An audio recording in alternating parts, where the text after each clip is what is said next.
So this is an example of what you can expect with the hot wire foam cutter kit. Now this is my daughter. She's working on a project right now, cutting out some letters for a project. You can see how she's using it here and just how the hot end of this is just, cutting through this foam easily.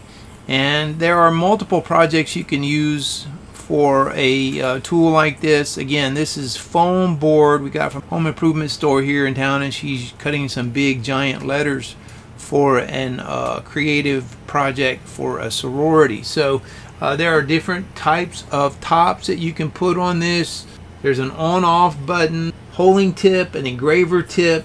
It's easy to replace the wires, tips during working, making the process convenient and time saving. So all kinds of possibilities that you can use for a hot wire cutter, and this is kind of the way that she was using it.